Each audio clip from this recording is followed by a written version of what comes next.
Akasomero ako bakuumirawo baana sikuga nti kasomesa bakuumirawo bana abaana abato n'agwa mundu obwana bubaddeawo nga buzannya tabuuziza kintu kyonna atuuse asala busa abadde asala obulago nga bwafumita mu lubuto bwasala obulago bwafumitwa mu lubuto abantu bagenze okuvaayo okugiraagira bwe bati abadde ne Bennett nnya za black era emu bagimusuuzizza emu gye tulabyeko endala zibazitutte zibadde mu kisawo bane natta abaana azze nayingira n'abasalasala abaana banaye tuli mu nnyike nnyingi nnyo abagumu ku kyaliyo wali eri you cannot tell me nti no oteresa omuntu assa abantu mwanda mu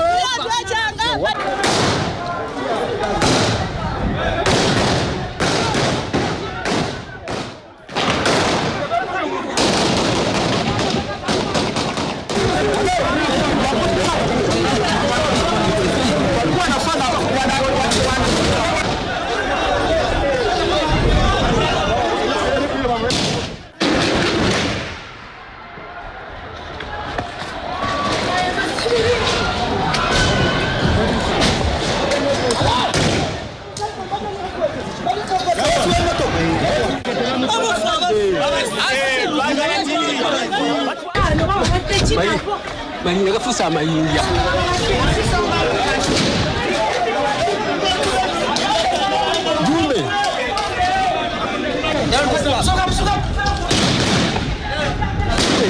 Jumbe jam gende eno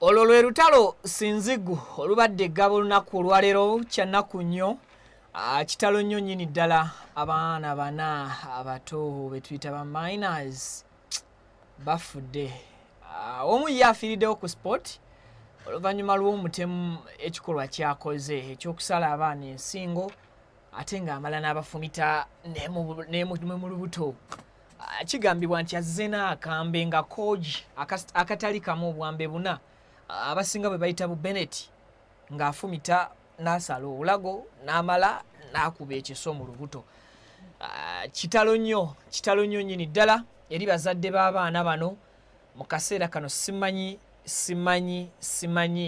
kiki kye nsobola kubagamba nanyinza kuba baviira ntya ku ntono emboozi eno mukama ayongere okugumya nesse kugumya yenna abazadde abalina abaana abagenze ezira kumwa ate era nensabira ddala nnyo mukama ayambe abaana bano abalala abato abalabye ekikolwa ekituusiddwa ku baana bannaabwe abaana abattiddwa babadde ba myaka esatu ababaddeko abakulu in fact kubaddeko omwana alina emyaka esatu abadde omu ye Ignatius Serwanje abadde wa myaka esatu abaana abalala bonna abasatu babadde balina emyaka ebiri kibi nnyo kankusabe video sooka ogiweka like of course tukubreaking emboozi eno mu mbeera emu oba mu mbeera endala nze Vicky omukutu kwensinzira baguyita Vicky exclusive this time around nina omukyala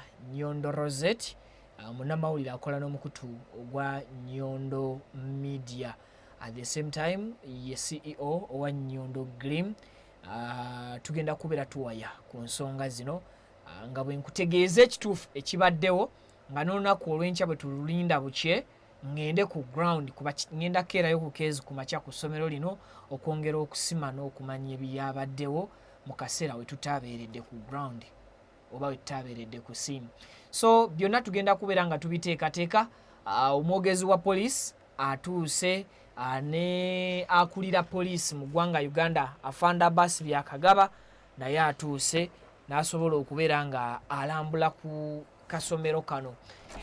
Okusinziira ku bibaddewo, wabaddewo omusajja omu ategerekese nga Christopher Okero Onywem, ono nno nga alina emyaka 49. Kigambibwa nti ali wakati w'emyaka 34 n'emyaka 39. Essomero lya Lumbaganye, essomero lya Gaba Early Childhood Development Daycare Center erisangibwa mu Gaba Parish, Makindye Division. Kibi nnyo nti omusajja ono asoose kulimbalimba abavunaanyizibwa kasomero kano nti azze kuwandiisa mwana amuleke ku ssomero. Ekyembi era eby'ennaku, omwami ono n'alabiikiriza omukulu w'essomero omu n'amusibira mu office, n'amusindika n'amuggalirayo, then ye n'agenda mu class ombadde abaana n'atandika okuba nga abafumitafumita ebiso n'okuba nti abasala. Poliisi esobodde okutuuka, video gye tutandise naye ey'amasasi ne tiyagasi nga bigenda mu maaso, byebyo ebibaddewo mu kaseera we tutuukidde ne poliisi naffe ng'abantu mu mbeera efaanaganako bwetyo. Rosette, ddoboozi ndiwulira ogw'ekizadde guli kujoba naye nga bitalo ddala. Onoonyawo otandikira okusaasira abazadde nga tolabawo, kubanga kino ekikangabwa kya ntiisa nnyo ddala. Waliwo omwana eyankubiddeko awo, omanyi ekintu kinene obanga olinayo omwana osooka ne weebuuza wange oba wabalala owange akiri mu wange gubase omukyala. Omwana yangambyeko omukyala neiba we naye abadde alinawo abadde alinawo omwana, naye omukyala teyalinze nakumubikira nti omwana we abadde omukube basse, omukazi yazirikiddewo ne bayola ne batwala mu ddwaliro nga tannawulira. Kugamba teyalinze kuwulira nti oba owuwe naye abadde omu ku abo be basse, teyabirize biwulira, teyagumiikiriza n'asooka n'akivaamu. Naye nti ku ye ekyabadde ekirungi ku ye yagenza okudda egulu ye ng'omwana we yabaddewo ng'akyali mulamu, nga y'omu ku baana bakoze y'omu ku 10 abasigadde. Bamuwadde amawulire nti essomero gye mwatutte abaana balirumbye era waliwo abaana bana abafudde abasaliddwa. Teyalinze kuwulira, pressure ne zittuka nti owuwe mwali oba tali munawe n'owobeera ggwe. Abazadde tulina ennaku, kuba kati weebuuza omusajja oyo kati omanyi ekintu ekiba nga kiguddewo, abantu babaagala nnyo mangu okucarrying out mob justice, babeere nga bamuttirawo oba nga bamugajambula. Naye ekintu ekyo nkivumirira. Lwaki? Nti omuntu oyo ayinza okuba nga tabadde bw'omu. Saagala nga meti nonkivumirira mboba teetaaga kufa nti oba ki, kugamba teriyo na kibonerezo kisobola kugwana musajja oyo ne kimukka mu bbi, wadde okumuta tekimala. Naye nti okwanguwa okumutta nga badde ku ground badde baagala tekikola nnyo makulu nti omusajja ono yandibanga taliogwa nga tali yeka nga yatumiddwa. Oba mutta ne basanyawo obujulizi tebagenda kumanya ani abadde behind that. So singa bamukwata bulungi nnyo ne bamutwala mu mateeka ne bagenda nga bamutunya mpolampola ne bamanya ensonga yabadde ki, ani yamutumye, badde bameka, enteekateeka ki, okitegere ekitunga ekyo. Ne bamugirawo awo basanyizawo buli kitya buli kimu nti lwakuba ebya Uganda nga wobimanyi nyiza obutwogera bubi, omuntu oyo asobola okuggalibwa ne wayitawo ebbanga tonye ne muwulira nti aliwo bwera akola ki. Okusinziira ku batuuze bavudde mu mbeera ne baagala poliisi ebadde etuuse ebakwasa omuntu ono because poliisi ebadde emukutte bakarege out mob justice. Yes, nabo bamwegajambulire. Kugamba nga obusungu tebukontrolingika. Abaana bana Rosette kintu kinene naddala mu kaseera munange ne waaba omuvik. Yes, ate naddala nga wo nti ssaawa zino laba olumwa kubanga nalabye eggulire lino nempulira nga nenkwata akaana kange nekateka mu kifaananyi ne baŋŋamba nti kali omu ku abo. Kale niwe kaba nga tekagenze naye nga nako kabadde mwabo abaana wadde kasurvivor. Ekikanga bwekyo tekisobola kunva ku mutima gwange mpaka lwefa ng'omuzadde. ndi saa zino owulira nga ofa n'owulira nga obulumi bukukutteko bwe buti ne kati weebuuze bannannyini baana bo bawulira batya bagamba ezziga ly'omusajja liva wane nabyeko omusajja ng'akaaba amaziga mayitirivu sajja wattu oba abadde avaawa ne bagamutegeeza okero asobola oba kiki ekiri behind that oba kiki ente basinga babagamba politics mulimu kiri oba mpaana z'amasomero oba kiki naye ekirungi nti poliisi yamukutte emulina kyekisinga okubeera ekirungi ndi singa omwami yo abadde teyakwatiddwa ate obulumi bwali maze 10 ku kinnaakyo naye ekirungi kyebyo nti at least waali ate n'ekirala ekirungi mu kyo nti tebamugajambudde kati awo poliisi wenaabanga ekoze omulimu gwayo nga poliisi erina okuzuula okujja mu mazima mw'ono omusajja lwaki yakoze kino ekigendererwa kubanga tebagenda kutugamba nti ono omusajja mbw'obwongo tebukola ki bw'obaddeko ekikyamu bw'abanga yasobodde okugenda okusooka n'asooka n'awandiisa omwana neyeefuula awandiisa omwana okitegeera era n'amala we yayingidde mu ruumu eyo mu bukujjukuju n'asindika ate omusomesa mu offisi n'amusibirayo oba wona beera bwongo nti nno yabaddeko ekitali kituufu ku bwongo oyo aba ategeera baveeyo batugambe bayite ripooti bagambe nti bannange ekiro omusajja ono munnange yabadde alina obukyamu ku bwongo kino nakiri alina kusooka kukola ekyo omuntu alina nga abadde kale alina obuzibu nti yavudde eri nti like seriously kiba teki-adding up bwe tutunulira factors eziyinza okuleetera omuntu omulamu assa alya n'emmere nga ne bw'aba asanze busa olaba kaabe mubbi asaasira omwana omuto n'atamubba kiki ekiyinza okusindiikiriza omuntu okukola ekikugu omusajja ono kyakoze ekisooka mu byonna abantu kati emitima gyafa era bakulembeza nnyo ssente okusinga ekintu ekirala oyinza okwesanga omuntu oyo yaguliddwa ssente ne bamugamba twagala otukolere kino ssente ziriwa kati abantu tebakyalinamu guli mutima gusaasira kubanga wookwatira omwana ow'emyaka 2 mwana myaka 3 n'obwogumu ekitundu n'atakoma kuba nti naafumise muki nti asaze n'okufumita n'akola ki oyo omwana alina bulamu bwenkanawa okubanga osala ate n'okufumita n'okola ki n'ofumita so essente zigenda kusuula abantu ewabi oba zisudda abantu ewabi ennugu obutaagaliza nakyo kireetera abantu emitima okuvunda ne bataagala kumanya kubanga kale kisinga okwewusa kale tugambe nti mpaana z'amasomero Vicky buli muntu abeera ne ba clients be nga bwe tuli wano eno ndi wa media oli wa media tukola byebimu egwe ogubera engube newe tuligoberera nga tukwatagana lwaki abantu abamu tebakkiriza nti yes tuyinza okuba nga tukola omulimu gwe gumu nti oba nyina essomero ndi alina essomero lwaki temukkiriza nti bintu asobola okubeera ne ba clients ababe oba ba students ababe ne mubeera at peace n'okola byo naye n'akola ki n'akola bibye bwe kibanga kyekyo lwakuba nti munnaaye omusajja ono naaba mpozi nga mugumu nnyo niwe wanaaba nga bamukozeeko obw'omulamuzi n'avaayo n'ayogera ekituufu mukama ajja kuba akoze bulungi ne tumanye ekituufu kyekyo ekituufu mpaana z'amasomero oba waliwo ekirala oba oli yeesasuza n'okwesasuza revenge ng'ono alina essomero lina kye lyamukola n'agamba kati bano ngenda kukola ntya okitegeera kubanga anti kati beyond anti kati munnage buli muntu nentegerayo n'omutima gwe kubanga nze kati mu nsi simanyi omuntu wadde oli muzadde wadde toli muzadde gy'osobola okujja obuvumu obwo n'okwata omwana wa munno bannange omwana myaka 2 like seriously omwana ali innocent atalina kyeyali akoze mu bulamu bw'ensi enje ennamba eri awo 2 years just n'oziba nga mpalana n'ebibeera nga byanfuna waba walina okubaawaako obuntu but according to me story eno ensanze ndi mu field munnamawulire wa Galaxy TV yasoose okunkubira n'angamba Vicky where are you jangu speed waliwo ekiyaddewo neŋŋamba nti ndi wala so nkuŋŋanyiza information nja visitinga ground olunaku olw'enkya naye ebimu ku byensoose okulaba ne byampadde ye ng'omuntu atuuse ku ground aŋŋambye nti omusajja abadde ng'alina ekigendererwa kyayagala okutuukiriza.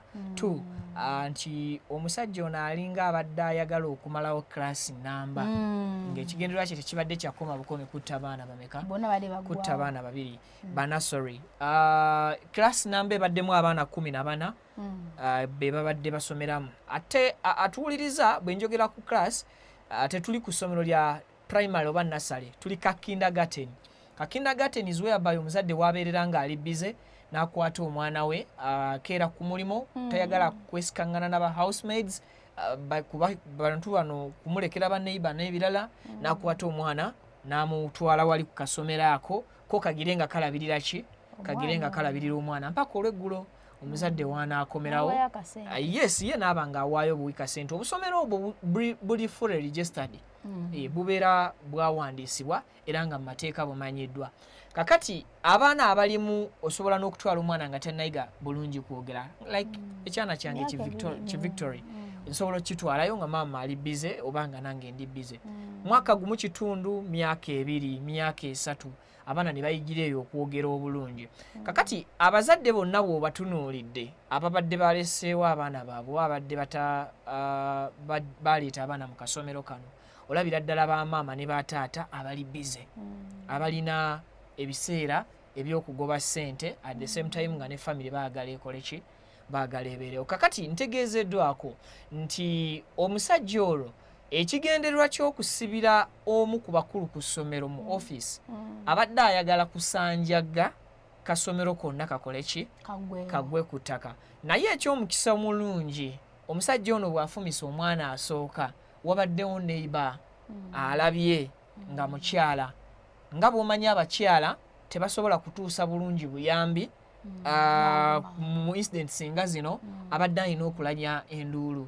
Era omukyala atandise okulanya enduulu, abantu ne batandika okuba nga bakola ki nga bakuŋŋaana. Naye era ajjukira enduulu y'e Kampala eyawukana ku nduulu y'omu byalo oba mu bitundu ebiri mu misosososo gy'ekibuga ebbalibbali. Nti wano mu Kampala tuwulira omuntu akubye omulango oba akubye enduulu, bannansi ne tutayanguwa kureactinga. Oluusi ne tugiwulira ne tulaba nga abatunuddeyo ate ne twefuula bize ku mirimu gyaffe. So bantegeezezza nti wabaddewo code mu bantu. Omukyala bw'akubye enduulu nti mujje muyambe abaana babatta, omusajja n'amanya nti olwo bamulabye. Kati n'asalawo n'atandika okuba nga agenda afumita, asala n'afumita, asala n'afumita. At site omwana gwasoose okufumita gwe bamukubiriddeko enduulu ye afiiriddewo ku sport. Kakati enduulu eyo emukanza okuba tasooka konfaminga bano abalala nti oba gwensaze naye akoze eki naye afudde. Naye it's alleged nti oli gwasoose okufumita ye akakasirizaawo nti akoze eki. Kati olwa pressure y'enduulu n'abantu okutandika okugatheringa n'atandika okuba nga asala kufuna way out like ndoza kutiisa bali akole ki asobole okukiddukamu. So okukakana nga agenda asala era bano abaana abalala 3 bo tebafiiridde ku kasomero kwennyini, baddusiddwa mu ddwaliro eriri okumpi babataase naye kibadde too late. Bafiiridde mu ddwaliro bano 3, omu era mu katambi kennina obutambi bw'olabyeko bwe tasobola kuteeka ku mpewo olw'amateeka agafuga abaana abato ne YouTube tebatuganya kuteekayo obutambi obwo. It's so sad nti omuzadde eyakedde ku makya nga buŋŋambye nti mukwano gwo y'omu ku baneiba b'omukyala omu ku balina omwana mu ssomero eryo. Okugamba obugambi badde nyumyako n'omuntu wano ne mugamba nti okunkubira obukubiza essimu n'oŋŋamba nti Vicky ku ssomero gy'asomera essomero lirumbiddwa.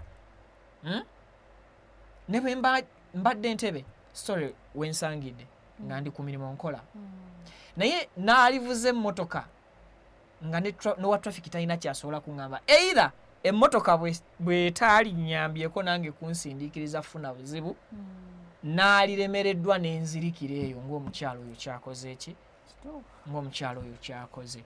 So story egenda kubeera nyimpi tetugenda giwanvuya nnyo. Now kiki kyolaba ekisindiikiriza ennyo abazadde okuteeka abaana bano abato edda twalabanga abaana nga basoma batandikira ku myaka 4 myaka 5 myaka 3 oluusi n'omusanvu omwana atandika kusoma. These days omwana agenda okuweza emyaka 4 ng'amazeeko top class atiikiddwa at 4 to 5 omwana aba amaze okwambala ku ngule y'ebitabo esooka eya top class ng'ayingidde primary 1. Kiki ekigenze mu maaso n'okukyusakyusa ensi to this level? Ndikati olaba buli bbanga eriyitawo bingi ebikyuka, buli bbanga eriyitawo bingi ebikola ki ebikyuka. Ate webikyuka tuba tulina okugendana n'omulembe ogubeera guzze, kuba nti oli abaana basomanga nga tutandika tulina emyaka 5 tutandika tulina emyaka 6 bamma bo batandika nga balina emyaka 8 7 natandikira ddala wansi, naye kati nti omwana myaka 3 atandika okusoma 3 kitundu. Kati eyo setup gyenyinza ogamba nti kati eriwo ssaawa zino tetusobola gikyusa. Kati ensi egenda ekula egenda ekyukakyuka buli kimu kirina kikola ki bantu bali kikyukakyuka, ate kati tulina okuba nga tukola ki tugenda n'ekyo. N'ekirala nti abazadde banguwa mangu okusindika abaana baabwe mu masomero nga bakyali bato oba okutandika okubeerayo nga bakyali bato olw'ensonga nti ne ba housemaids nabo tebeebereka tebeesigika nti oli asobola okukeera ku makya omuzadde n'ateeka kakamera ke mu nnyumba n'alaba omwana we engeri gy'ayisibwamu nga takola ki nga taliiwo. Kati ekyo kimumenya omutima n'agamba mu bulamu bwange siddamu kukola ki kweta housemaid waka ng'ate bali bize maama ne taata balina okukola ki ogenda okukola okubanga ate bakyusa ku bulamu. Kale nayo kibasindiikiriza okukwata omwana nga tanaba kwetuuka ne bagamba kati kakole ki kayingire essomero. Nayo nsonga emu ku ebyo. You know, Uganda y'olwaleero bw'oba tokola ekkaluubirira ekyo nze naawe atulaba nkimanyi okimanyi era okikkiriza. Addition to that abakyala abafumbo tebakyakola mulimu gumu nti gwakutuula mu maka banyige ettooke balinde abaami babalabirire babafumbire. Ennaku zino osanga omwami ssaawa 12 afuluma nga n'omukyala ssaawa emu alina okuba nga afulumya waka. Omwami ssaawa 3 lwakomawo ewaka ng'omukyala abadde ali suppose kukomawo waka ssaawa 12 ku ssaawa etya. Olw'embeera y'ejjaamu oluusi mu kkubo n'omwana n'alemererwa okumukima ku ssomero mu time n'abunzika nga n'omwana ku ssomero amuggyeyo kiro. Amasomero agamu gaateekawo ne fine nti kasita ssaawa 11 zituuka nga tonnakima mwana ojja kusasulangayo 3,000 oba 5,000 eza fine oyo wa extra time gw'oteekesaawo okulindisa omusomesa ng'alinda ani akulinda ojjopiki ng'omwana. Amasomero agamu galina fines ezo. So Uganda ndowooza Ministry of Education yali badde etuyamba. Yes, kati ntandise okulaba obwetaavu bwa security ku buli kintu. Nali neebuuza lwaki amasomero galiko asikaali w'emmundu. Tekwabaddeko asikaali. Yes. Nali neebuuza lwaki amasomero gabeera n'asikaali alina emmundu. Because nze mulimu baana bagenda oli like ayagaza abaana eri abaana. Yes. Abato. Kwanza yonna gyempererera abaana bendabirira bonna amasomero tuyita ku mmundu okuyingira ekikomera ky'essomero. Kati I was in my mind lwaki asikaali yali badde akwata emmundu ng'ate ali kuki ali kusomera. I think this is the main reason waliwo abantu abalina ebiruubirirwa ebikyamu. Kiki ekireetedde ensi okutukwata n'etukyusa emitima gye tumanyi nti giri bulungi ku kono emitima n'egizza ku ddyo. Tulinga abakyusa emitima. How can someone Muluvube. I don't know. Muluvube. I don't know. Look at that man. Gentleman. Abadde ku mirimu olaba nti yavudde ku mirimu okujja gye receiving dda amawulire. Omusajja watukira mu level a breaking to that extent wabaawo ekimumenye okusinga oba okusukkuluma ku bye tuyinza okuteebereza. And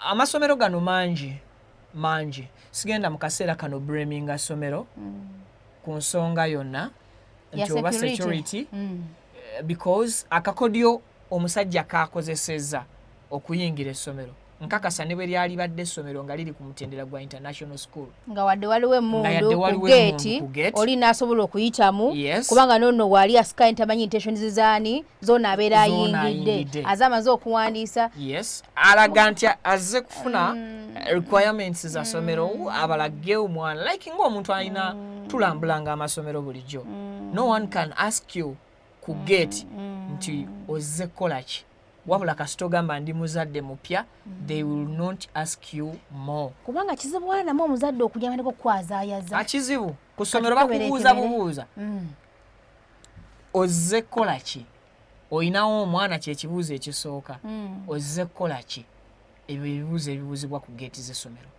one sirinaawo omwana nzize kuwandiisa mwana they will welcome you with a big smile olese mwana ku somero there is no more question ku gate and they will direct you mpaka ku office we bayinza okukwasaganyiriza kakati ku office mubeerayo gwe n'oyo gw'osisinkanye mu office now when you reach there oyo gw'osisinkanye mu office ayagala kukamfatingisa like you feel at home because ogenda base goba wechi omwana so gwe kennyini environment gye basooka okukuwa n'okulaga erina okubeera nga eri extra ku y'omuntu alinawo already omwana kuba gwe they are just welcoming you bakweguya nnyo kakati ogenda kwesanga nga omusomesa oba omuntu yenna akuresivinze oba head master head teacher akutte nakutreatinga bulungi to make you feel like you're at home era muno teba nsobi mu business bojja mu office yange nenkulekamu mba njagala nkuweyo time like wetegereze nga toyina kyogenda muntu physically gwotiisa maaso kati ako kakodyo kali mu buli office abatakamanyi era omuntu yenna bw'oyingiranga mu office ye n'akuviiramu ko 30 seconds aba akuwadde that space so that wetegereza environment ogifeeling ogifittingemu okay kati there are so many possibilities ez'okuba nti omukyala oba head teacher abadde ku ssomero awo aleseewo ko katini oba n'abanga asitukamu you know some offices zina rooms biri ndozo oluyingidde eri n'amulookingirayo oba omukyala bw'abadde nga alina byanootinga ono n'asituka n'alookinga ki n'alookinga n'ayisaawo ekigendererwa kye so omwogezi wa poliisi mu Kampala mu Uganda omukyala Rachel Kawala agenze maaso n'okubeera nga atangaaza wa Kampala sorry n'emiriraano nja kusaba Pavin story bw'oba ogifunye eya version ey'Oluganda gy'oba otuwa batutangaaze amannya g'abaana agafunye era agenda gatuteeramu mu story gy'asobola okuba nti atufunidde babituwe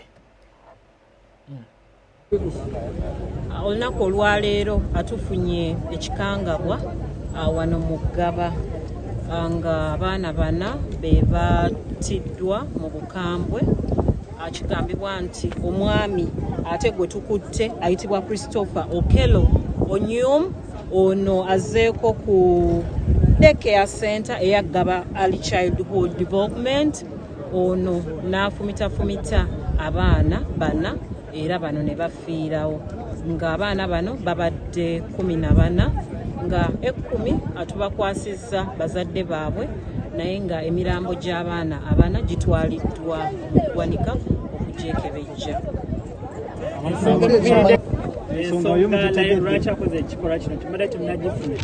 atumukutte ng'era akuumibwa mu kaduukulu kaffe ake Kabalagala ng'era ono tugenda mukolako interrogation okuzuula kigendererwa ki kyabadde nakyo okulumba kadde care center kano nga naye okunoonyereza kulaga nti ennaku 2 emabega omwami ono yajjako ku ssomero lino mbu ng'asaba kifo ku admitinga mwana we naye ne bamugamba akomewo olunaku olwaleero era azzeeyo olunaku olwaleero ku ssomero lino kigambibwa nti n'asasula ne ssente eza admission era bw'avudde awo kwe kukakkana ku baana bano n'abafumitafumita n'obwambe nga naye tuli mu kunoonyereza okuzuula ki kigendererwa ki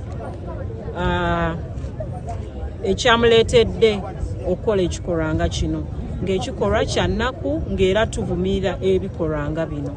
Waliwo ebigambibwa nti gasaba kifo naye bwabeerawo ayina information endala esobola okutuyambako mu kunoonyereza etumusaba agitwale ku polisi yaffe emuli okumpi atuyambeko mu kunoonyereza kwaffe.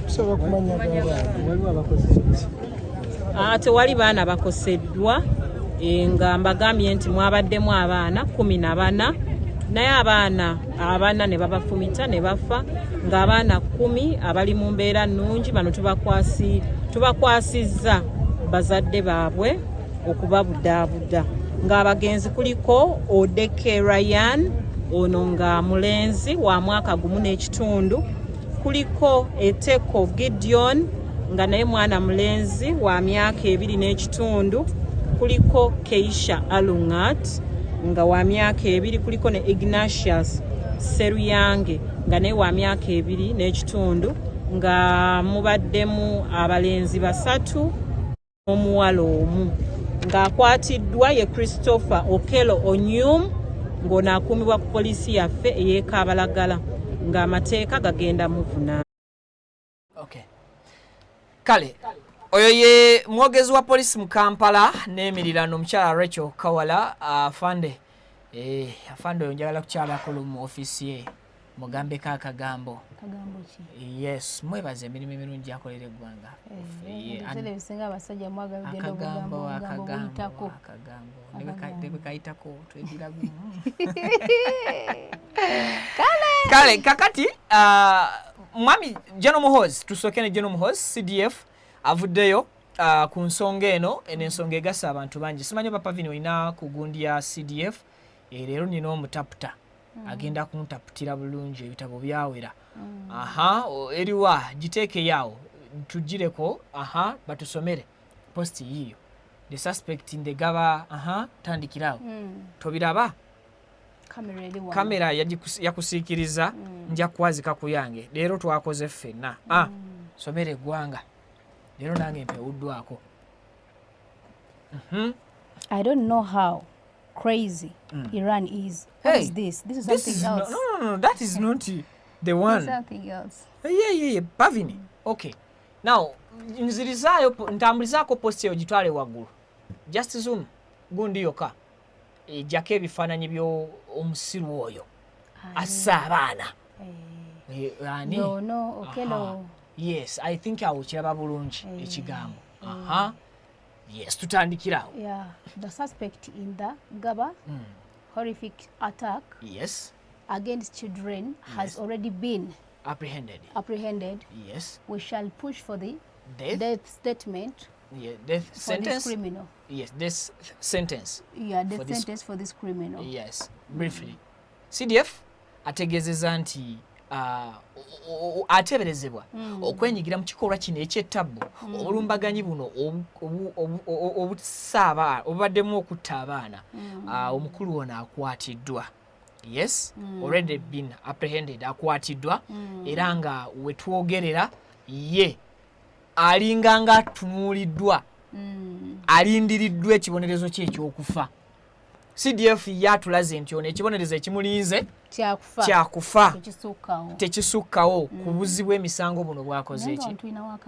Akalabba weekali President Museveni yekka yakasayininga mu ggwanga Uganda weekali era yogerera ekitongole ky'amakomera Frank Baine yavaayo recently mu February ng'atandika n'ategeeza nti akalabba weekali era buli lunaku bakalongoosa bayooyoota so that President bw'aba asindisa omuntu ku death sentence alina okuba nti asanga akalabba ako nga kakola bulungi. So that is CDF yagamba wano waliwo penalty yakufa olw'ekikolwa kino obulumbaganyi buno oba oliawo obusukka ku bulumbaganyi bwe tugamba nti omuntu yazze oba okwokya essomero naye okutta ready handed. Now Mwami Kyagulanyi is saying this agamba bwati ntera yawo His Excellency Kyagulanyi Ssentamu naye tulabe bwa performance oba bwakoze. Mwami Kyagulanyi yagambye atya? Agambye my wife Babi Yes. My wife Babi and I no words for what has happened Yes. to our young children at their infant school. At their infant school in Yeah, Gaba in Gaba today. We mourn Yes. with the parents who sent their dear little ones Yes. to school in the morning, Yeah. ever imagining what danger Yeah. awaited them. May Yeah. God ease your pain. Nze ne mukyala wange Babi tetulina bigambo by'amaanyi ku mbeera etuuse ku baana abana abato abattiddwa ku ssomero erisangibwa eggaba olunaku olwaleero, era tukungubagira butereevu wamu n'abazadde abasindisa abaana abato bati ku ssomero amakya g'olunaku olwaleero nga tebakisuubira nti waliwo akabi akabalinza abaana bano, era bw'atyo n'asaba Katonda agonze mu bulumi bwabwe. I think embeera eno ku social media right now egenda maaso n'okuba nti kati buli muntu yeebuuza ekibuuzo kimu ekireetedde oba oliawo omusajja ono okuva mu mbeera okutuuka ku sseeritta omuntu. Ndowooza Uganda Police oba yali badde emuwaamu. Kino kirowoozo kyange. I'm always against mob justice, but ndowooza police n'amagye bibaddewo byalisimbiza abantu mu layini. Wano court teyaali baddewo, yali basimbizaako abantu mu layini ne tukola smart mob justice. Smart mob justice. Kagatteko smart mob justice. Tusimbisa abantu mu layini nga ne police weri kooti tetudde ey'amateeka kooti ey'abantu. Yes? Buli omu kuba mu kitundu ekitatta sakata emuggo gumutambula nga polisi n'amagye weebiri. Kati polisi bw'eraba nti we bamutuusizza ayinza okukutuka, polisi etuyambe emutwale. Ate bamutwale emulago tebamuwali muwonya, bamuwe limubeezaawo mbulumi. From there kooti eramule. N'ekirala yes kijja kuba kyankizo nnyo singa baba oba kuba kusenda soba ngamba like bamutulugunya ne bamutocharinga ne bafuba okulaba nti bamujjamu ebigendererwa bibadde n'abali behind that. But police cannot torture. Anabeero ali omu oba waliwo omuntu omulala baddewa Bantu abantu bwe batyo nti wabanga asindisa omuntu onatabira successful oba bamukutte bwabanga tabalo nkumi tabawaddeeyo omuntu ono era akyasobola okuddamu okutuma omuntu omuki omulala kati balinga balina ettabi route eriwa. So police will automatically do investigations. Ndabye nga erina obubaka bwetaddeyo lwakuba akadde katuweddeko nenga police obubaka bwetaddeyo bwe bayitiramu wano lukwakwayo Kituma Rusoke, yes, ye deputy president, deputy spokesperson, yes, Kituma Rusoke ye mwogezi wa police mu ggwanga yonna agambye nti olwaliro ng'ennaku z'omwezi 2 omwezi ogwokuna 2026 wakati w'essaawa 5 police mu bitundu by'eggaba eyanguye ne respondinga okusobola okuba nti ewuliriza omulanga ogw'abatuuze abagukubye nga bategeeza nga we waliwo obulumbaganyi obutuusiddwa ku ssomero lya Gaba Early Childhood Development Program era nga essomero lino lisangibwa mu Gaba Parish, Makindye Division, Kampala City. Police eyongedde netegeeza nti responding officers managed to arrest the suspect at the scene, identified as 29-year-old Okero Christopher Onyem. Yes, suspect bamukute. Police wetegeezeza, of course ebyo omukyala yabyogedde dda. So primarily finding confirmed that tragic cross of 4 minor during the incident. Of course omukyala byatunyonyodde mu Luganda, ono Kituma Rusoke byatuddiza mu lulimi olunyanyimbe. So bagambye bagenda kwongera okuba nti bakola the suspect is currently under interrogation. Yes, kati kiri kyogambye mu lulimi lwa torturing. Police kyekiyita ku interrogatinga naye kakati byonna ebibeera eyo kyekimu ekiri wakati w'abantu abaagalana ababiri mu kisenge nga baawukanye. Bwe tufuluma tugamba nti singa ebisenge byali byogera byali tubuulidde poliisi engeri gyekolamu interrogation. Otherwise tugenda kusinkana olunaku lw'enkya ngenda kukeera ku ground mbawe updates embeera nga bweri batusibulyeko ku bantu Oba kyabanyiriza. Kanyondo Green. Okay. Era ngola wenfanana sina ku kantu konna wadde kakinti ka makeup wadde ka lipstick. Omwana wa kamera omuntu akubuuza. Tumalirize ndowooza. Naye olaba nti skin yange erabika bulungi nnyo. Naye sina ku kantu konna nti kaakano kubanga kino ekintu kituguddeko bugwi ne tugamba owaaye katusoke tukole ki tuwa abantu updates abantu abasingulu yasoka nagamba akasoke nde neyiseyiseeko kasoke kole bwenne bwe nendi muntu ali confident era mmanyi bwendabika kyotagese yakudisappointinga muntu agambe nti ate bannange ono ate atuguddeko ng'ali mu mbeera ki nga newankubadde kamera zammwe oba ne kamera zange zimanyi okunkaddiya physical abantu oba nseka nabangamba waawo ate ng'olabika oli muto mwana tabanga kaddiyiza leero olaba otya lwakuba kati atadde kamera tu naye kiri kitya kibulamu tuli mu kunyolwa kitalo nnyo mubeere bulungi mweraba bannange amanya gange nze Kibira Hassan okuva mu Kibira Construction Company Limited tutunda amataka tuzimba amayumba tuddaabiriza amayumba renovation tugikola tusima amazzi fo aba Kibira Construction Company Limited tutunda amataka ag'ebyapa ag'endagaano ku makuba ag'enjawulo okugeza Hoima Road, Bombo Road, Masaka Road, Mitiyana Road.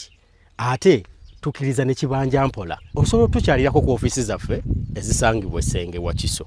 Oba tukubire ku masimu gaffe 0755 36 37 82. Ojje tugende mu maaso n'okwogereza ku business yonna gy'oba oleese mu ofisi yaffe nga bw'enzoogeddeko waggulu. Tujja kwataganira wamu kubanga bye tukola tubikola nga biri mu kubogolokofu. Buli kimu ekigwa mu construction company tukikola. Bw'oba olina ky'oyagala okwebuuza era tukyalireko ffe ba Kibira tukubire buli kimu tusobola okukimala. Ntuusa omukisa okubabuuzaako nti assalamu alaikum wa rahmatullahi wa barakatuh.